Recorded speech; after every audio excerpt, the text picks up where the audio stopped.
So, as always, we begin by acknowledging the original stewards of the various lands that we are on. We also acknowledge our ancestors. We acknowledge all those who toiled without compassion or compensation. We acknowledge all the elders and community stalwarts whose shoulders we stand on as we build, share, learn together for our collective liberation and sovereignty. So, if you can please do us the honors, and if you can please introduce yourself and tell us about your amazing work. Well, thank you.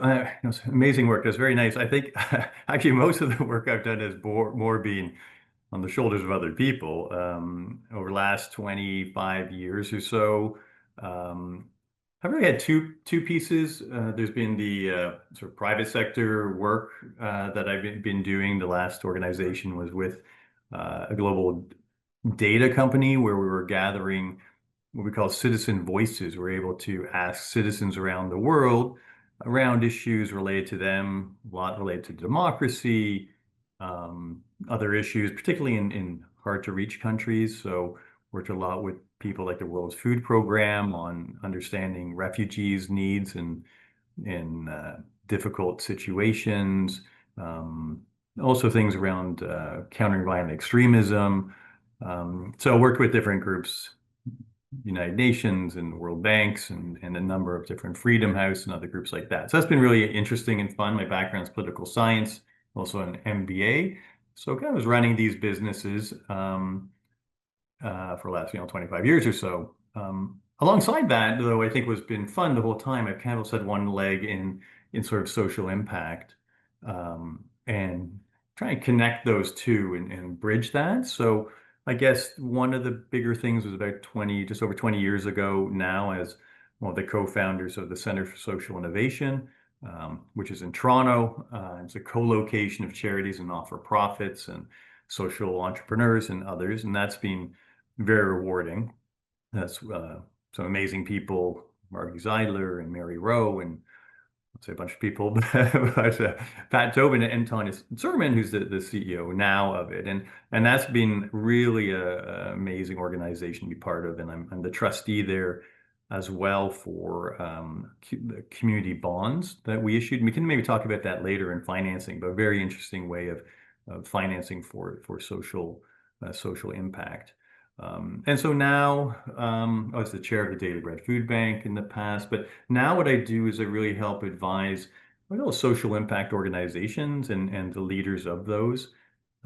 They could be for-profit, could be academic, could be not-for-profit, whichever, but are trying to have a positive social impact and trying to help apply some of the things, the hard lessons and other lessons learned over the time to help kind of create, I guess, resilience, but also just help them, just be successful in what they're trying to do. So it's a really fun time, for me to do that. And that's a pleasure. Thanks for having me here. Mhm.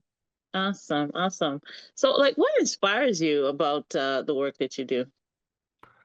Well, the work, I guess what inspires me about the work I do now is the people I get to work with. I mean, these are all people doing amazing things, and what inspires me is, I guess, sometimes I can help them give ideas that they can really run with. I mean, they have everything that needs or that they need, but sometimes just need someone to talk to, make some decisions. So some of the groups, like I work with the Montreal Institute for Global Security, and kind of advise them on strategy and things they can do. I find that in the world of social impact or any organization, often we get very deep into the weeds. Any company or any organization that you're doing, because that's your reality, right? It's very hard to see beyond that. And usually, I find about 80% of the challenges that any organization faces are pretty common, actually. And it might be you might be working in an environmental area or housing or something completely different, whatever it might be. And so you might think is very different, and there are elements that are, but a lot of it is actually just the nuts and bolts of really trying to figure out what you stand for, how do you communicate, frankly, how do you sell what you do, right, in a way that's compelling and understand who you should be talking to. So that's a big challenge, like for a lot of social impact organizations, because they're very passionate about what you do, which is important.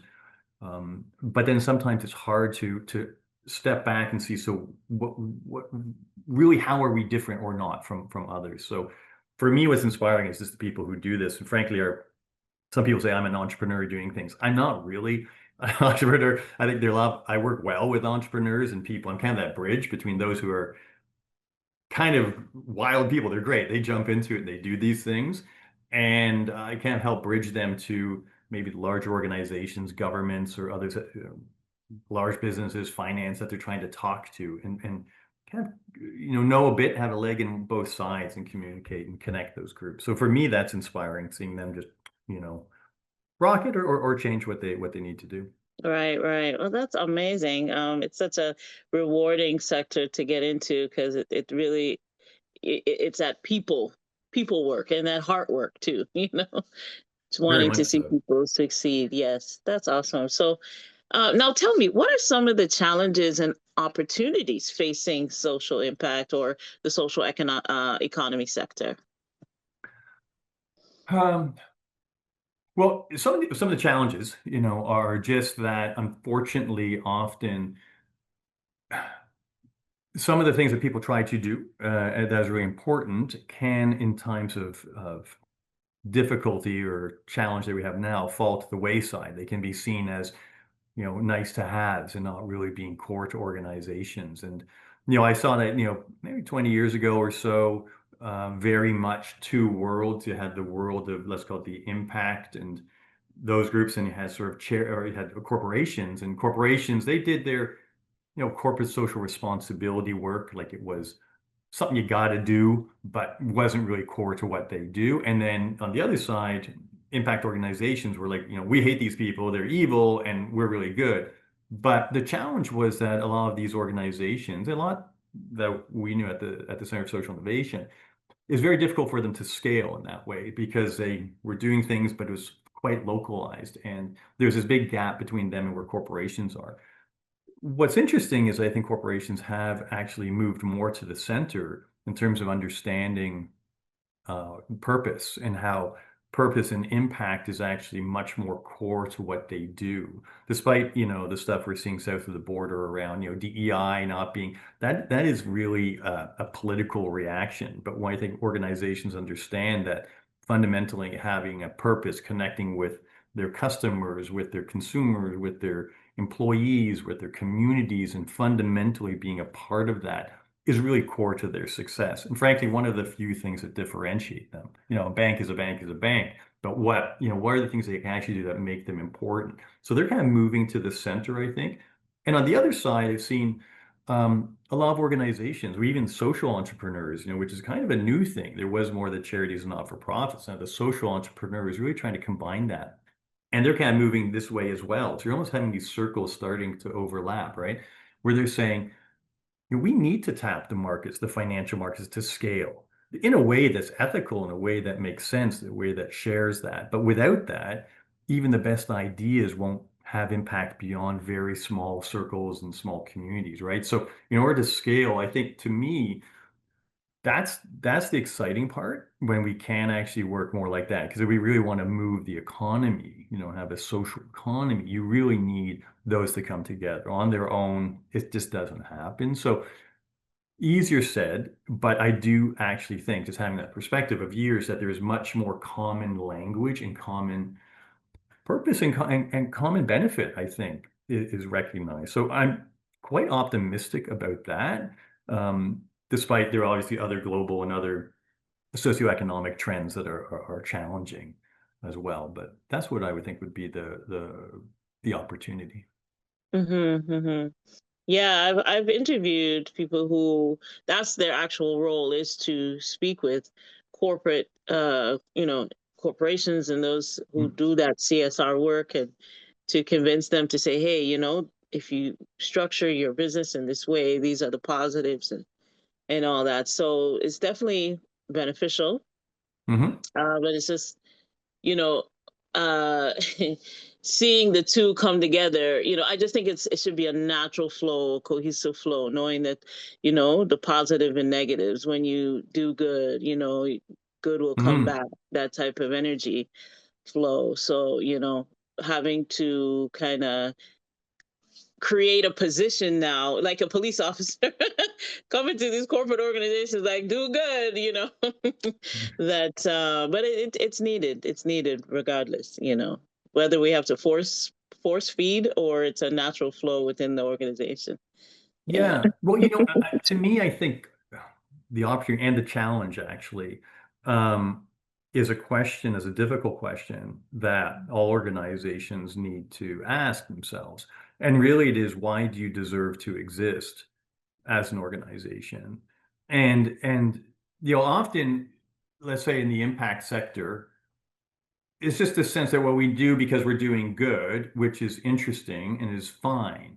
But at the end of the day, you are using resources. There's limited resources, people, financial, or whatever.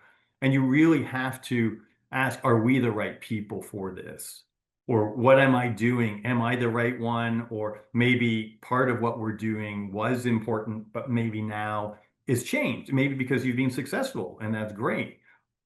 But in the for-profit world, that process sort of happens naturally. If you're not adding value, you go bankrupt. People, resources go elsewhere. And that can be difficult, but it's actually is relatively efficient in a way. In the impact sector, that's something we always have to watch for, right? That we don't get legacy and sort of like, yes, it is important, that is important, but are we really the right people for this? Do we combine with another organization? Or do we actually say, we've done what we've done it and now we're plateauing.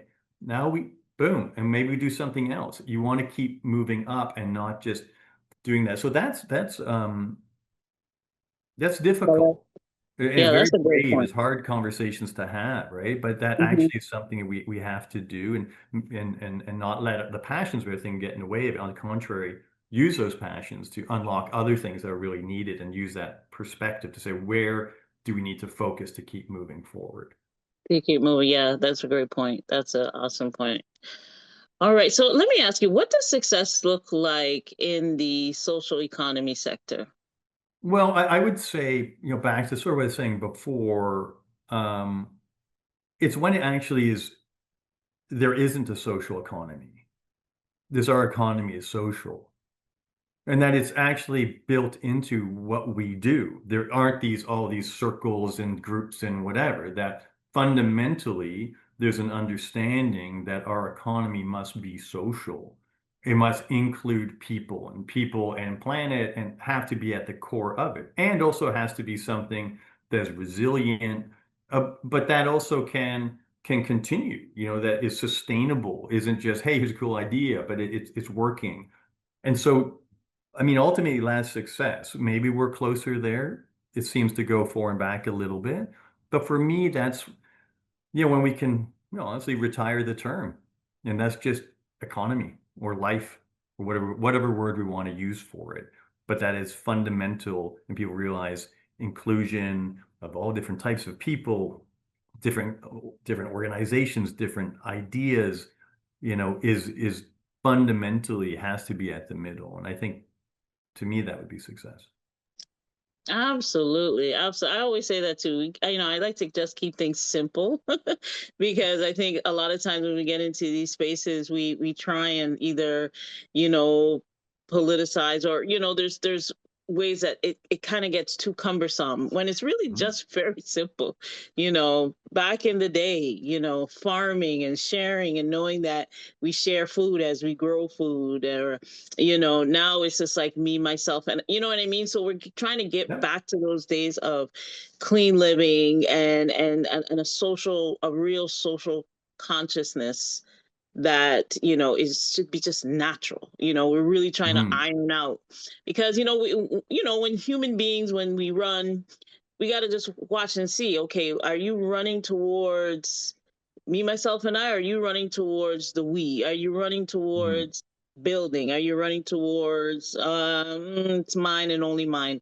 Everybody's mental, thought patterns are different, Yeah. coming from different backgrounds and everything, you know what I mean? So it's great when there's somebody like yourself and Setsi, when we can kind of just get back to basics and say, it's the social, it's the people, and the Mhm. economy, it's to be an even flow. That's how I like to kind of envision it. I'm very visual, so as I'm Yeah. talking, I'm just seeing it. Yeah. Little house on the prairie again. I don't know. Well, I think maybe they're going back to certain ideas of values where, people were interdependent, right?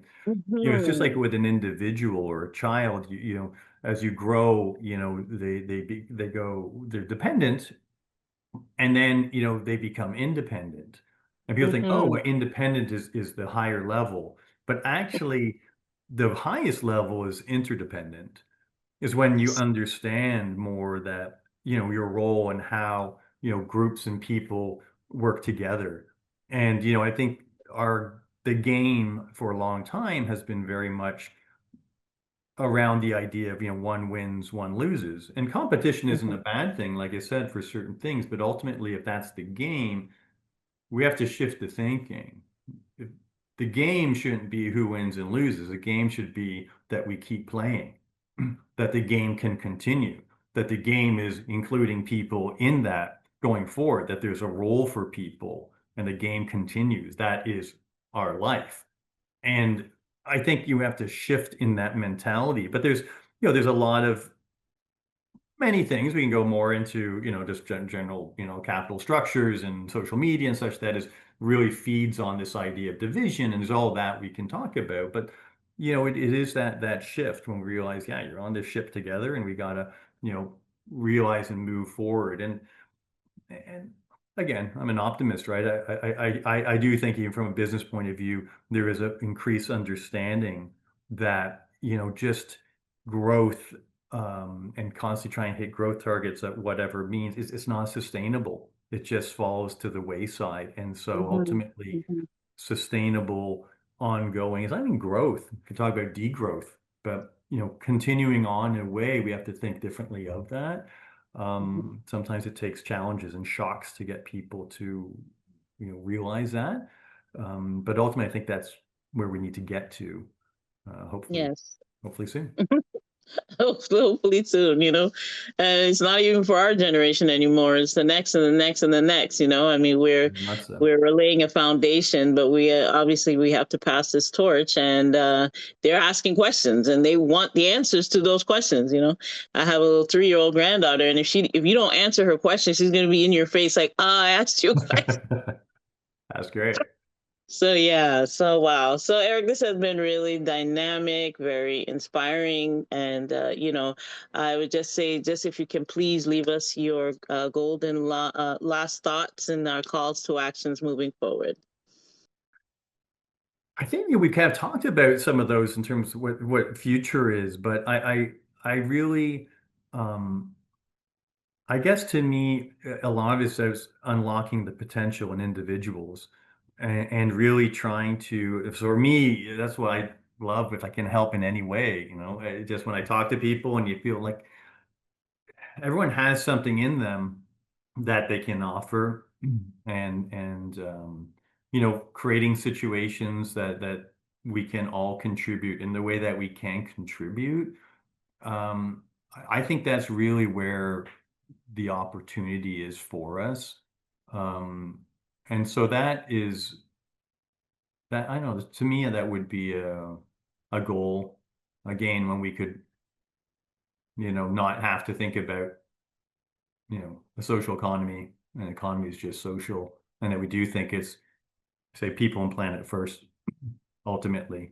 And without sounding, oh, that's, dreamy, I think we have to. I mean, that's what we have to kind of keep thinking about and keep these types of conversations and communications. Like, I really want to thank you for doing this. I saw some of the other, things you've been doing in the interviews. I think just, having conversation in this age of rage and where there's a polarization and we can't even find common words to talk about. They become so, and all this efforts to kind of separate people and create, more differences than they really are. And to try Yeah. and, I just think, what you're doing and others, just facilitating conversations around this. And then we realize, most people, yeah, you know what? Yeah, different ideas and a different approach. I may or may not fully agree, but I agree Mhm. we're all in this together, and I'll That's it. probably learn a little bit from them and hopefully learn a bit from me, and the reality is somewhere in the middle or wherever it might be.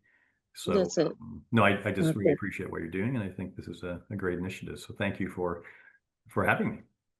Oh, it was great. I really appreciate it. I learned a lot, and I know once people watch this video, they're gonna definitely learn a lot. So on behalf of Setsi, we thank you and we wish you much, much more success, more strength to carry on in this mission. Thank So you. you're welcome. So we'll close the way that we began by acknowledging the original stewards of the various lands that we are on. We also acknowledge our ancestors. We acknowledge all those who toiled without compassion or compensation. We acknowledge all the elders and community stalwarts whose shoulders we stand on as we build, share, learn together for our collective liberation and sovereignty. So once again, Eric, thank Thank you. you. And I'm sure we'll collab at some future event, I'm sure. I'd love that. Great. Have a All wonderful right. day. You too, dear. Take care. Bye Take bye. care. Bye bye.